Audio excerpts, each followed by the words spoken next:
नमस्कार दोस्तों, स्वागत है एक नए वीडियो में। हम लोग रेलवे विज्ञान का वन लाइनर देख रहे हैं आदित्य रंजन सर के बुक से। और आज का जो चैप्टर है चैप्टर 5 अम्ल, क्षार एवं लवण, काफी इंपॉर्टेंट चैप्टर है। आप इसे पूरा जरूर देखें। तो आइए शुरू करते हैं। किसके अनुसार अम्ल वह पदार्थ है जो पानी में घुलकर जो H+ देता है? किसके अनुसार अम्ल वह पदार्थ है जो पानी में घुलकर H+ देता है? तो वो है अर्हेनियम। क्या है? अर्हेनियम। किसके अनुसार अम्ल वह पदार्थ है जो प्रोटॉन प्रदान करने की क्षमता रखता है? तो वो है ब्रोस्टेड लोरी। क्या है? ब्रोस्टेड लोरी। किसके अनुसार वह पदार्थ है जो इलेक्ट्रॉन के रिक्त युग्म को ग्रहण करता है? अम्ल कहलाता है। इलेक्ट्रॉन के रिक्त युग्म को ग्रहण करता है और अम्ल कहलाता है, तो वो है लुईस। जो स्वाद में कड़वा होता है कहलाता है अम्ल कहलाता है। विद्युत का सुचालक कौन होता है? तो अम्ल जो है विद्युत का सुचालक होता है। जो नीले लिटमस पेपर को लाल कर दे वो क्या है? अम्ल है। इसे याद रखिएगा अनिल नाम से। क्या है? अनिल नाम से। आ से क्या हो गया? अम्ल हो गया। नी से हो गया नीले। और ये जो हो गया लाल। क्या है? लाल। यानी अम्ल जो है नीले को लाल कर दे। क्या है? अम्ल जो है वो नीले के लाल कर दे, वो क्या हो जाता है? नीले मतलब लिटमस पेपर हो गया। लिटमस पेपर को क्या कर दे? नीले को लाल कर दे, अम्ल कहलाता है। नेक्स्ट देखते हैं। मिथाइल ऑरेंज भी लाल हो जाता है अम्ल द्वारा। क्या है? मिथाइल ऑरेंज भी लाल हो जाता है अम्ल द्वारा। सभी प्रकार के रासायनिक यौगिकों को उनको विशिष्ट गुणों के आधार पर 3 मुख्य वर्गों में विभाजित किया गया है। अम्ल, क्षार और लवण। अम्ल, क्षार और लवण। हाइड्रोजन आयन छोड़ने की क्षमता के आधार पर अम्ल के प्रकार होते हैं प्रबल अम्ल और दुर्बल अम्ल। जलीय घोल में अम्ल की मात्रा के आधार पर अम्ल के प्रकार होते हैं सांद्र अम्ल और तनु अम्ल होते हैं। ऑक्सीजन और हाइड्रोजन की उपस्थिति के आधार पर अम्ल के प्रकार होते हैं ऑक्सी अम्ल और हाइड्रा अम्ल। वह अम्ल जो कम से कम हाइड्रोजन ऑक्सीजन से संयुक्त होता है ऑक्सी अम्ल कहलाता है। और ऑक्सी अम्ल के उदाहरण है HClO, H2SO4, HNO3, H2CO3। किसी अम्ल में कोई ऑक्सीजन परमाणु नहीं होता है, केवल हाइड्रोजन होता है, कहलाता है हाइड्रा अम्ल। जैसे HCl, HCN, ये सब जो है हाइड्रा अम्ल है। अम्ल में सामान्यतः कौन सा तत्व पाया जाता है? तो हाइड्रोजन पाया जाता है। ऐसे अम्ल जो जल में पूर्णतः आयनित होते हैं तथा बड़ी संख्या में हाइड्रोजन आयन देते हैं प्रबल अम्ल कहलाते हैं। ऐसे अम्ल जो जल में आंशिक रूप से आयनित होते हैं और कुछ हाइड्रोजन आयन देते हैं कहलाते हैं दुर्बल अम्ल कहलाते हैं। ऐसे अम्ल विलयन जिनमें अम्ल की मात्रा विलाया की तुलना में अधिक होती है कहलाते हैं सांद्रित अम्ल कहलाते हैं। एक अम्लीय विलयन जिसमें अम्ल की मात्रा विलाया की तुलना में अपेक्षाकृत कम होती है और कहा जाता है तनु अम्ल। जैसे CH3COOH, H2CO3, ये जो है तनु अम्ल। सभी कार्बोनिक अम्ल जो है वो दुर्बल अम्ल है। क्या? दुर्बल अम्ल है। कार्बोनिक एसिड की अम्लता का क्रम है HClO4 greater than HClO3 greater than HClO2 greater than HClO greater than HI जो है ग्रेटर देन जो है HI जो है HBr से और फिर HCl से और HF से। ये दोनों जो है वो याद रखिएगा, कभी कभी क्रम भी पूछ लिया जाता है। ये कार्बोनिक एसिड की अम्लता का जो है वो क्रम है। चलिए नेक्स्ट देखते हैं। जब जिंक ऑक्साइड कार्बन के साथ प्रतिक्रिया करता है तो कौन सी गैस निकलती है? वो है कार्बन मोनोऑक्साइड। Zn+C CO+Zn, ये रिडॉक्स प्रतिक्रिया है। सल्फ्यूरिक अम्ल को तनु करने के लिए पानी में अम्ल मिलाया जाता है, अम्ल में पानी नहीं। क्या है? पानी में अम्ल मिलाया जाता है, ना कि अम्ल में पानी। तो पानी की विशिष्ट ऊष्मा बहुत अधिक होती है जिसके कारण। प्राकृतिक अम्ल और उनके स्रोत देख लेते हैं। एसिटिक एसिड जो है वह स्रोत है सिरका। अमीनो एसिड प्रोटीन का। फॉर्मिक एसिड लाल चींटी में मिलता है। ऑक्जेलिक एसिड टमाटर में। ग्लूटामिक एसिड गेहूं, दूध, अंडे में। टार्टरिक एसिड इमली, अंगूर। मौलिक एसिड मिलता है कच्चे फल और सेब में। लैक्टिक एसिड दूध में पाया जाता है। बेंजोइक एसिड हरी पत्ती पशु उत्तक में। कार्बोनिक एसिड सोडा वाटर में। साइट्रिक एसिड जो है नींबू और संतरा में। अम्ल के उपयोग की बात किया जाए तो मक्खन में कौन सा अम्ल पाया जाता है? तो ब्यूटीरिक अम्ल पाया जाता है। क्या है? ब्यूटीरिक अम्ल। घरों में स्टार्च के किण्वन द्वारा कौन सा अम्ल तैयार किया जाता है? तो वो है सिरका, एसिडिक एसिड CH3COOH। चाय में कौन सा अम्ल पाया जाता है? तो टैनिक अम्ल। क्या है? टैनिक अम्ल पाया जाता है चाय में। भोजन के संरक्षण में उपयोग किया जाता है CH3COOH। साइट्रिक अम्ल जो है उत्सर्जक नमक है। किसमें साइट्रिक एसिड की मात्रा अधिक होती है? तो वो है नींबू में। H2SO4 सल्फ्यूरिक अम्ल प्रयोग होता है कार, बैटरी, पेंट में। खाद्य पदार्थों को परिरक्षित करने में किसका उपयोग किया जाता है? तो बेंजोइक अम्ल के। C6H5COOH जो है फार्मूला होता है बेंजोइक अम्ल के, C6H5COOH। अगर हम क्षार की बात करते हैं तो पानी में घुली अल्कली को कहा जाता है क्षार। उदाहरण NaOH, KOH, MgOH के होल ट्वाइस, COH के होल ट्वाइस, LOH के होल थ्राइस, NH4OH आदि। अगर क्षार है तो ये सब का जो है ना मान जो होता है वो 7 से प्लस होता है। क्या है? 7 से प्लस होता है। चलिए नेक्स्ट देखते हैं। पानी में अघुलनशील अल्कली जो है क्षार नहीं होते हैं। जैसे CuOH के होल ट्वाइस, FeOH के होल ट्वाइस। सभी क्षार अल्कली है लेकिन सभी अल्कली नहीं है, तो वो है क्षार। काफी इंपॉर्टेंट लाइन है। सभी क्षार जो है वो अल्कली है लेकिन सभी अल्कली क्षार होगा, ये बिल्कुल सही नहीं है। किसके अनुसार क्षार वह पदार्थ है जो पानी में घुलकर हाइड्रोक्साइड आयन OH माइनस देता है? तो वो है अर्हेनियस। क्या है? अर्हेनियस के अनुसार। किसके अनुसार क्षार वह पदार्थ है जिसमें प्रोटॉन ग्रहण किया जाता है? तो वो है ब्रेस्टेड लॉरी। क्या है? Bronsted Lowry. किसके अनुसार क्षार वे पदार्थ है जिनमें इलेक्ट्रॉनों की खाली जोड़े को छोड़ने की प्रवृत्ति होती है? वो है लुईस के द्वारा। ऐसे क्षार जो जल में पूर्णतः घुलनशील होते हैं और परिणाम स्वरूप बड़ी मात्रा में हाइड्रोक्साइड आयन उत्पन्न करते हैं कहलाते हैं प्रबल क्षार। ऐसे क्षार जो पानी में आंशिक रूप से घुलनशील होते हैं अर्थात कम मात्रा में हाइड्रोक्साइड आयन उत्पन्न करते हैं कहलाते हैं दुर्बल क्षार। ऐसा जलीय घोल जिसमें क्षार की मात्रा अपेक्षाकृत कम होती है कहलाते हैं तनु क्षार। जो स्वाद में साबुन के समान तीखा होता है क्षार कहलाता है। विद्युत का सुचालक कौन है? तो वो है क्षार। जो लाल लिटमस पेपर को नीला कर दे वो है क्षार। जो मिथाइल ऑरेंज को पीला कर दे वो है क्षार। जो फिनोफ्थलीन को गुलाबी कर दे, फिनोफ्थलीन को गुलाबी कर दे वो है क्षार। ज्यादा इंपॉर्टेंट एक होता है कौन सा? लाल लिटमस पेपर को नीला कर दे। अम्ल में क्या बताए थे? अनील। उसमें क्या है? नीला से ये लाल होता है, लेकिन अगर कहीं पे ये क्षार आ गया तो ये अपोजिट हो जाता है, यानी लाल से नीला कर देता है। तो ये ध्यान रखिएगा जो अनील का ट्रिक है उसी का उल्टा होता है क्षार में। मिथेल ऑरेंज को ये पीला करता है जबकि वो क्या करता था? लाल करता था। ये फिनोफ्थलीन को गुलाबी कर देता है। क्या है? फिनोफ्थलीन को गुलाबी कर देता है। अम्ल के साथ अभिक्रिया करने पर फिनोफ्थलीन कौन सा रंग देता है? तो वो रंगहीन देता है। फिनोफ्थलीन जो है वो अम्ल के साथ रंगहीन देता है, लेकिन ये गुलाबी रंग देता है। जिप्सम CaSO4 2H2 का उपयोग क्या है? इसका उपयोग मिट्टी की क्षारता को कम करने के लिए किया जाता है। जब क्षार को अम्ल में मिलाया जाता है तो इसकी अम्लता कम हो जाती है, इसका pH मान बढ़ जाता है और इसकी क्षारता जो है वो बढ़ती है। जब अम्ल की बहुत कम मात्रा में जल में मिलाई जाती है तो कौन सी अभिक्रिया होती है? तो जल का आयनीकरण और अम्ल का जो होता है तनुकरण होता है। H2O H plus OH concentration सांद्रण की बात करें तो H प्लस गुना OH माइनस बराबर 10 के पावर -14। H प्लस बराबर होगा 10 के पावर -14 बटा OH माइनस, या OH माइनस बराबर होगा 10 के पावर -14 बटा H plus. Caustic soda NaOH जो है वो साबुन और कागज जो है का उत्पादन है, साबुन और कागज का। मिल्क ऑफ मैग्नीशिया का फार्मूला क्या है? MgOH के होल ट्वाइस, MgOH के होल ट्वाइस। और इसका जो pH मान होता है ये कितना होता है? 10.5 होता है। क्या है? 10.5 होता है। मिल्क ऑफ मैग्नीशिया MgOH के होल ट्वाइस का क्या उपयोग है? तो एंटासिड के रूप में है। मैग्नीशियम ऑक्साइड MgO विद्युत केबलों में ताप अवरोधक के रूप में काम आता है। विद्युत केबलों में ताप अवरोधक के रूप में काम आता है। बुझा हुआ चूना किसे कहते हैं? तो कैल्शियम हाइड्रोक्साइड के CaOH के होल ट्वाइस को कहते हैं। अगर कहीं पर पूछ दिया जाए कि अनबुझा हुआ चूना ये हो जाएगा CaO हो जाएगा। क्या हो जाएगा? CaO हो जाएगा। तो यहां पर हो जाएगा। पोटेशियम हाइड्रोक्साइड KOH को क्या कहते हैं? तो कास्टिक पोटास कहते हैं। कास्टिक पोटास का क्या उपयोग है? तो क्षारीय बैटरियों में इलेक्ट्रोलाइट यानी विद्युत अपघट्ट में यूज होता है। हाइड्रोजन पेरोक्साइड H2O2 और कॉपर सल्फेट CuSO4 का जलीय विलयन जो है वो अम्लीय होता है।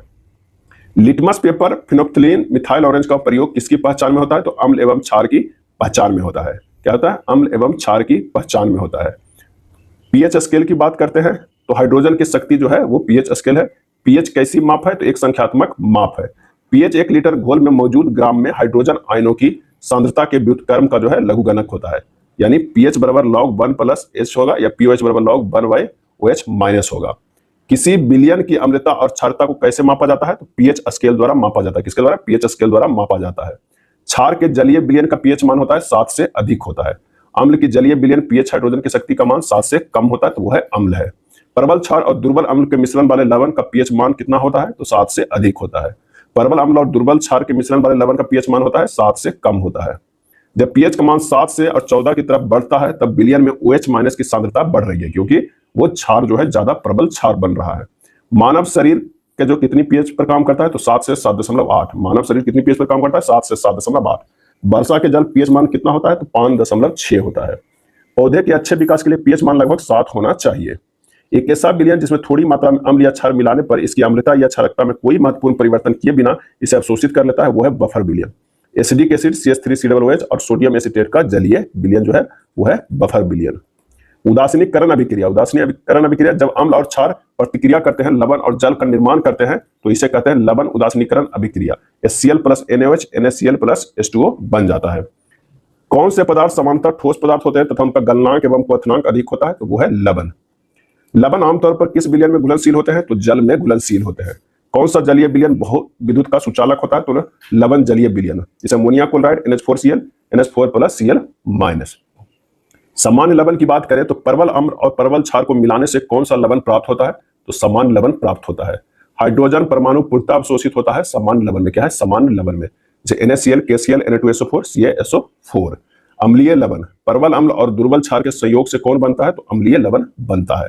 उदाहरण NaCO3, NaHSO4, NH4Cl, NH4OH plus HCl, NH4Cl plus H2O बनता है परवल अम्ल और दुर्बल क्षार के संयोग से। क्षारीय लवण की अगर हम बात करते हैं तो दुर्बल अम्ल को परवल क्षार के साथ मिलाने पर कौन सा लवण बनता है? क्षारीय लवण। Na2CO3, CuCO3 और CuOH के होल ट्वाइस जो है ये सब जो है क्या है? परवल क्षार है। 2NaOH प्लस H2CO3 ये बन जा रहा है Na2CO3 प्लस 2H2O। उदाहरण ये क्षारीय लवण है, सॉरी N2CO3 जो है ये सब क्षारीय लवण है जो 2NaOH प्लस H2CO3 से मिलकर Na2CO3 प्लस 2H2O बन रहा है।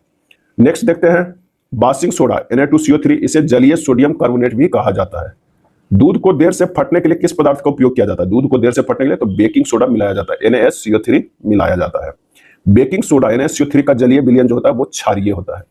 दोहरा लवण, दो साधारण लवणों के जलीय विलयन के बाष्पीकरण से प्राप्त लवण को क्या कहा जाता है? दोहरा लवण।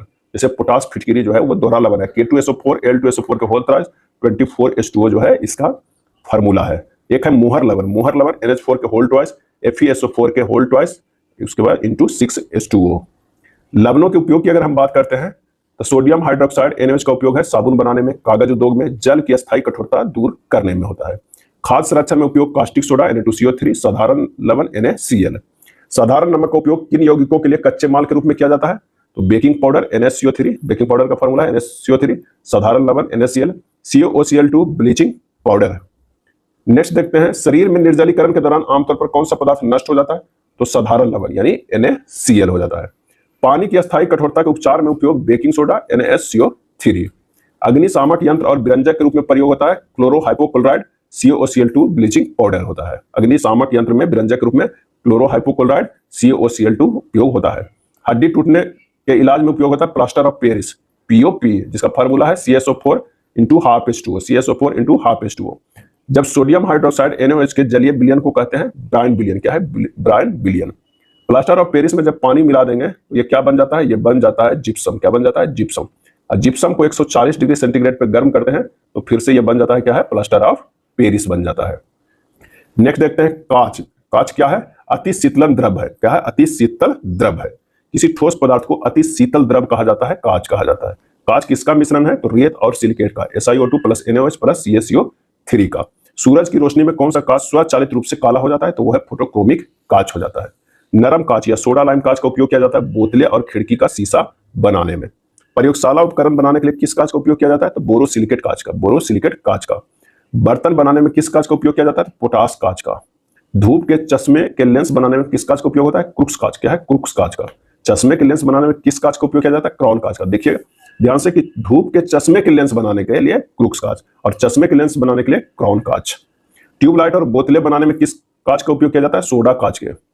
प्रयोगशाला उपकरण और उच्च कोटि के बर्तन बनाने में किस कांच का उपयोग किया जाता है? पायरेक्स कांच। क्या है? पायरेक्स कांच का।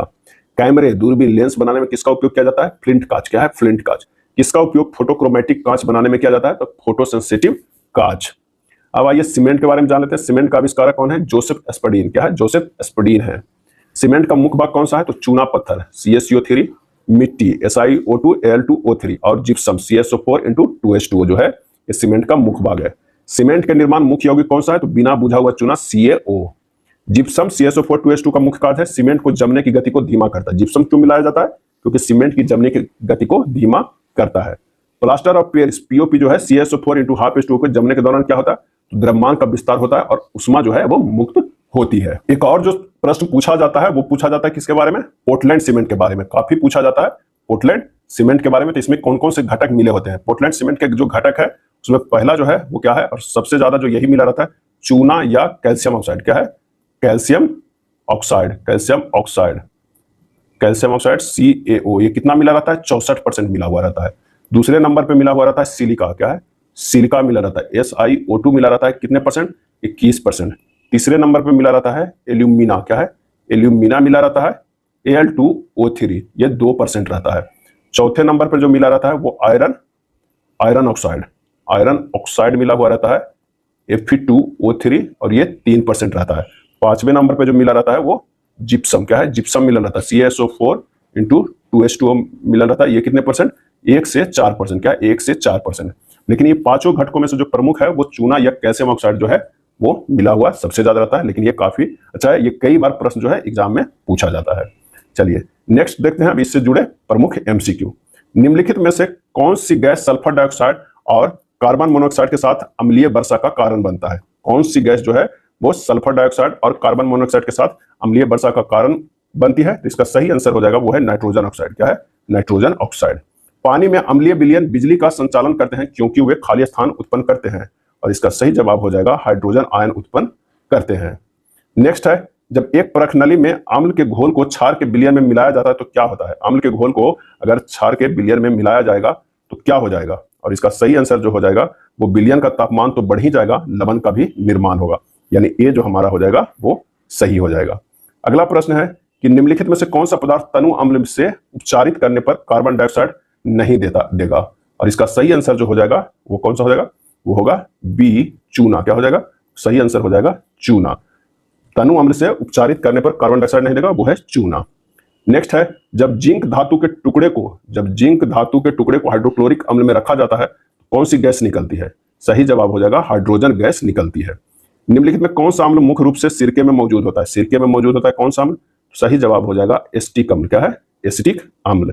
निम्नलिखित में कौन सा अम्ल या क्षार प्राकृतिक संकेतक नहीं है? प्राकृतिक संकेतक नहीं है, और इसका आंसर हो जाएगा मिथाइल ऑरेंज। क्या है? मिथाइल ऑरेंज जो है वो प्राकृतिक संकेतक नहीं है, जबकि हल्दी, हाइड्रेजिया का रंगीन पंखुड़िया, पेटूनिया की रंगीन पंखुड़िया, ये सब जो है प्राकृतिक संकेतक है।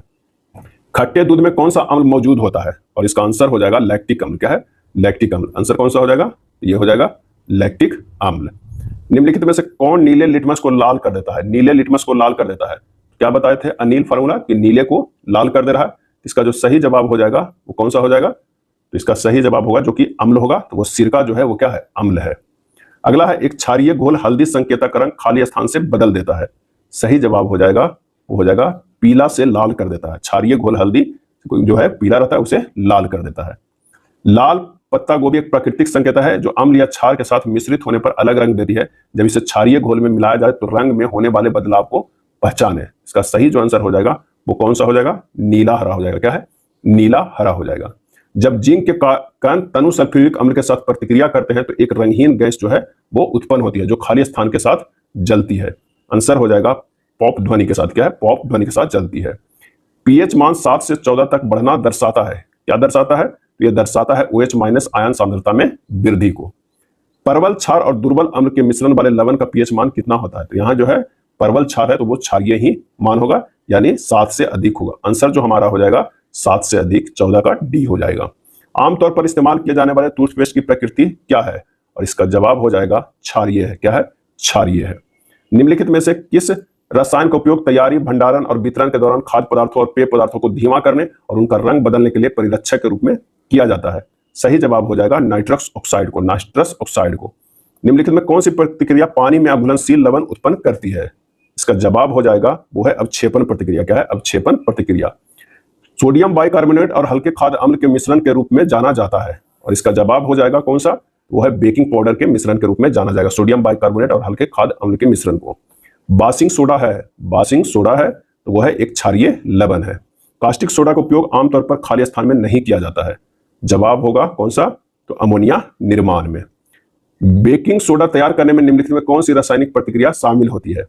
और इसका सही जवाब हो जाएगा option B, NaCl H2O CO2 NH3 NH4Cl plus NaSCO3। खाद्य उद्योग में केक, मफिन और कुकी जैसे पके हुए खाद्य पदार्थों में रासायनिक रिसाव एजेंट के रूप में निम्नलिखित में से किसका सबसे अधिक उपयोग किया जाता है? और इसका सही जवाब हो जाएगा सोडियम बाइकार्बोनेट का। निम्नलिखित में से कौन सा प्लास्टर ऑफ पेरिस का उपयोग नहीं है? कौन सा प्लास्टर ऑफ पेरिस का उपयोग नहीं है? तो हो जाएगा कांच, साबुन और कागज निर्माण में नहीं है, जबकि टूटी हुई हड्डियों को सहारा देने के लिए प्लास्टर में उपयोग किया जाता है, यह सही है। खिलौना बनाना, सजावट के लिए सामग्री बनाना और सतहों को चिकना बनाना, यह भी सही है और यह भी सही है। अगला प्रश्न जो है वह है कैल्शियम सल्फेट डाइहाइड्रेट का रासायनिक नाम क्या है? और इसका जवाब हो जाएगा ऑप्शन ए, जिप्सम है। क्या है? जिप्सम है। फार्मूला जो होता है CaSO4 इंटू कितना होता है? 2H2O होता है। नेक्स्ट देखते हैं, प्लास्टर ऑफ पेरिस की सेटिंग के दौरान क्या है? प्लास्टर ऑफ पेरिस के सेटिंग के दौरान क्या होता है? और इसका जो सही आंसर हो जाएगा वो हो जाएगा द्रव्यमान का विस्तार होता है और उष्मा जो है वो क्या होता है? मुक्त होता है। क्या है? मुक्त होता है। नेक्स्ट देखते हैं सीमेंट के निर्माण में निम्नलिखित में से किस रासायनिक यौगिक का उपयोग किया जाता है? किस रासायनिक का उपयोग किया जाता है सीमेंट के निर्माण में? और इसका सही आंसर जो हो जाएगा वो 26 का वो कौन सा हो जाएगा? डी हो जाएगा। जो सबसे ज्यादा होता है उपयोग वो CaO कैल्शियम ऑक्साइड यानी चूना का जो है सबसे ज्यादा होता है। जब सोडियम सल्फाइड तनु हाइड्रोक्लोरिक एसिड के साथ प्रतिक्रिया करता है तो अप्रिय गंध वाली गैस उत्पन्न होती है। अप्रिय गंध वाली यह गैस कौन सा है? और इसका सही जवाब हो जाएगा ऑप्शन ए H2S। क्या है? H2S। निम्नलिखित में से कौन सा सोडियम हाइड्रोक्साइड का उपयोग नहीं है? और इसका सही जवाब हो जाएगा कौन सा? तो यह हो जाएगा पानी की स्थायी कठोरता को दूर करने के लिए उपयोग किया जाता है। सोडियम हाइड्रोक्साइड का उपयोग नहीं है तो पानी की स्थायी कठोरता दूर करने के लिए उपयोग किया जाता है। केवल थर्ड जो है यह सही जो है उपयोग नहीं है। साबुन और डिटर्जेंट बनाने में उपयोग किया जाता है। कागज के निर्माण में उपयोग किया जाता है। प्लास्टर ऑफ पेरिस को सीलबंद डिब्बों में संग्रहित किया जाना चाहिए। दिए गए दावे के निम्नलिखित में से कौन सा सही स्पष्टीकरण है? और इसका जवाब हो जाएगा कि यह हवा में मौजूद नमी के साथ प्रतिक्रिया करने के बाद कठोर ठोस में बदल जाएगा, यानी वो जम जाएगा। अगर हवा के नमी में रहा तो वो क्या है? प्लास्टर ऑफ पेरिस जम जाएगा और जिप्सम बन जाएगा। निम्नलिखित में से किस रसायन का उपयोग तैयारी, भंडारण और वितरण के दौरान खाद्य पदार्थों और पेय पदार्थों को धीमा करने और उनका रंग बदलने के लिए परिरक्षा के रूप में किया जाता है? और इसका जवाब हो जाएगा सल्फाइड्स का। क्या है? सल्फाइड्स का। कॉलम ए में दिए गए रासायनिक पदार्थों का कॉलम बी से मिलाते हैं ब्लीचिंग पाउडर। क्या है? ब्लीचिंग पाउडर जो हो जाएगा ये हो जाएगा यहाँ पर ब्लीचिंग पाउडर विरंजन है। बेकिंग सोडा की बात करते हो तो परती अम्ल है। धौबन सोडा की अगर हम बात करते हैं तो ये कांच का बिरचन है। और सोडियम क्लोराइड जो है वो क्या है? H2 तथा Cl2 का उत्पादन है। तो आंसर हमारा हो जाएगा 31 के सी हो जाएगा। क्या है? 31 के सी। सोडियम हाइड्रोजन कार्बोनेट को जब एसिटिक अम्ल में मिलाते हैं तो एक गैस निकलती है। मुक्त गैस के संदर्भ में कौन सा कथन जो है वो सही है? तो ये कौन सा कथन सही है? तो यह जो है चने के पानी को दूधिया कर देता है, बिल्कुल सही। यह जलती हुई तीली को बुझा देता है, ये भी सही है। और यह सोडियम हाइड्रोक्साइड के विलयन में घुल जाती है, ये भी सही है। इसमें अरुचिकर गंध होती है, गलत है। आंसर हो जाएगा 1, 2 और 3 हो जाएगा। अगला है निम्नलिखित में से कौन सा सत्य नहीं है? बताना है कि कौन सा सत्य नहीं है। तो प्रत्येक धातु कार्बोनेट अम्ल से अभिक्रिया कर लवण, जल तथा कार्बन डाइऑक्साइड देता है, सही है। प्रत्येक धातु ऑक्साइड क्या है? प्रत्येक धातु ऑक्साइड जल से अभिक्रिया करके लवण तथा अम्ल देता है, ये गलत है। कुछ धातु अम्लों की क्रिया पर लवण हाइड्रोजन देते हैं, सही है। कुछ अधात्विक ऑक्साइड जल से क्रिया पर अम्ल बनाते हैं, ये भी सही है। तो हमारा जो आंसर जो हो जाएगा वो 33 के बी हो जाएगा। 34 नंबर प्रश्न है कि कौन सा एक खनिज अम्ल नहीं है? कौन सा एक खनिज है जो अम्ल नहीं है? तो वो है सिट्रिक अम्ल है। क्या है? सिट्रिक जो हो जाएगा, सिट्रिक इसका आंसर हो जाएगा सिट्रिक अम्ल। निम्नलिखित में कौन अम्लीय क्रम देता है? सामर्थ्य को बढ़ता हुआ सही क्रम देता है। इसका जो आंसर हो जाएगा वो होगा जल, एसिटिक अम्ल और उसके बाद हाइड्रोक्लोरिक अम्ल। सबसे ज्यादा हाइड्रोक्लोरिक अम्ल, फिर एसिटिक अम्ल, फिर जल। एक विद्यार्थी के हाथ पर दुर्घटना बस सांद्र अम्ल की कुछ बूंदें गिर जाती है, उसे क्या करना चाहिए? और इसका आंसर हो जाएगा हाथ को जल की अधिक मात्रा से धोए तथा सोडियम हाइड्रोजन कार्बोनेट का पेस्ट लगाए। सोडियम हाइड्रोजन कार्बोनेट का पेस्ट लगा दे। ये था केमिस्ट्री का चैप्टर 5। अगर वीडियो अच्छा लगा तो लाइक एंड शेयर कर दीजिए।